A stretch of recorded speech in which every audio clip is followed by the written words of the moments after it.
Is that when you're going into year two? I think when you're trying to have a long career, you can't project out there what you're going to look like when you get 30 and how things are going to sound when you were younger. So, yes, there can be negative from that. But I think that right now in life, it's really, really hard to be true to yourself. And professional sports is very, very difficult. And then, man, there are a lot of successful people out there.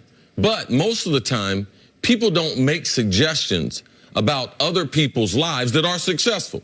Your brother, successful doctor. People don't call him up. You know something? You know what you should be doing? We got 3 or 4 new procedures. You need to be continuing your education. You know what? They accept his expertise. And Baker Mayfield is one of the rare breeds that we have. There's only 32 quarterbacks in the NFL. 32 of these guys in the world. And Baker is special even in that group. So among special guys, he's even special. But this is his personality. Those who have coached him, I don't have a problem with it.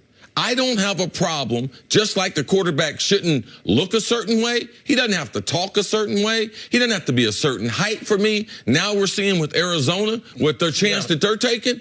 No. In this day and age where you can protect the quarterback, you cannot brutally beat up the quarterback in the NFL. Now he can be any size. With the millennials now in the NFL, he can't have any type of personality. All these new young coaches we have, you think they can't relate to him? Also, one thing we don't know. We don't know what Hugh said to Baker when he was there.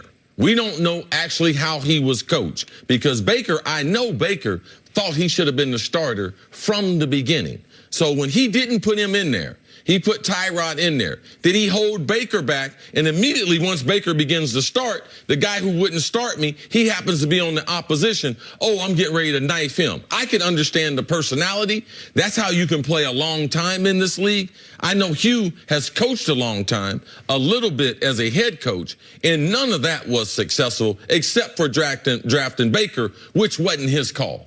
That was the general manager's call in Dorsey. So I got a lot of respect for Baker trying to be true to who he is and carve out his own career.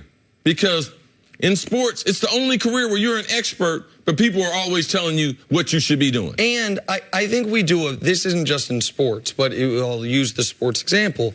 I think we do a bad job assuming something that is impossible, which is we can take someone's personality, keep all the good things, and then carve away at some of the things that can be prickly. This was one of my things, whether you agree or disagree, in some of the defenses of Odell. When it's like, okay, we want the excitement, the competitive spirit, the exuberance on the field, but let's carve away some of the mayhem it causes. Baker, I talked to Mina Kimes yesterday. Mina wrote the article that so many of these quotes have come from. She spent a week with Baker Mayfield. You know what she said? Man, his leadership is seductive. Chris Carter spent 10 minutes with him, shook his hand, said he's a different type of cat. And not strange, just unusually good. And unusually confident, unusually charismatic. Hugh Jackson said that when he walked into the building, this is a couple of years ago, that he would make that laugh sound or whatever, and then everyone would do it. Everyone that's been around Baker has been very consistent that he has this intangible leadership quality that is unique to him. For people to assume that you can then strip away some of what you could call tribalism, which is you're either with me or against me. Okay, hey, Duke Johnson, you're on the team, but you're not here. Bleep you. Colin Cowherd, don't like you either. Hugh, you were here. And keep that unique and almost generational leadership. I think that's naive. And so, yeah, I think he will step in some potholes, but I think it's this personality that has allowed a 5-foot or a 6-foot kid that had to walk on at multiple places to have the success that he's had.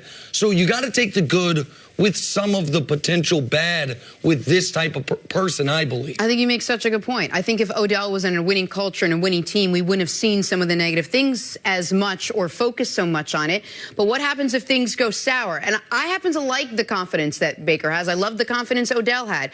But if they start losing and things go sour, is he looked upon differently? Do you suddenly want a guy like that to maybe not be running around sticking a flag in the center of a field? Pro sports is about performance. It's about getting it done.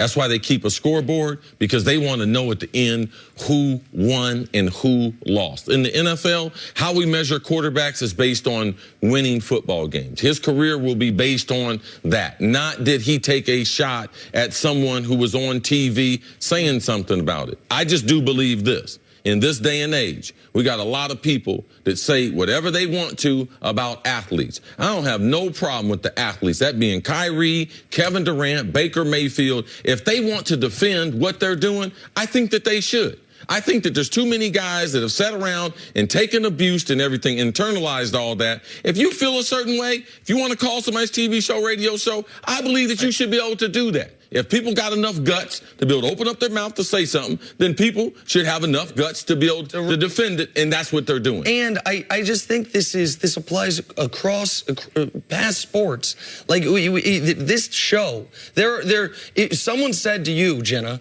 "Hey, we love the goofy joke moments that make everyone laugh, but the ones that don't hit, cut those out." You couldn't. Because you get one with the other. Like at times, I get way too bogged down in the numbers. Like, right? Like there's no question about that. It's a weakness. But at times it's like, wow, I had never heard that. Like there are things that with anyone that brings something in theory elite to the table, right, there's going to be some baggage associated with it. And so I think that's the reality with Baker.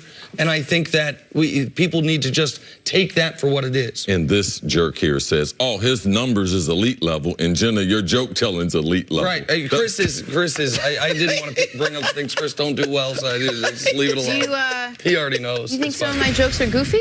Well, I just think they don't make any sense. They don't make sense. My jokes don't make sense. They're not funny. Is the problem. They're goofy, they don't make sense, and they're not funny? Yep, yeah. But you're woke. Man, I'm the worst. I am woke. On to the Packers now. There is no question what impact Aaron Rodgers will have on that offense, and yet it's the other side of the ball that has him excited. Aaron Rodgers says he likes the improvement he's seen on the defensive side of the ball, saying, quote, "It's good to have some new energy."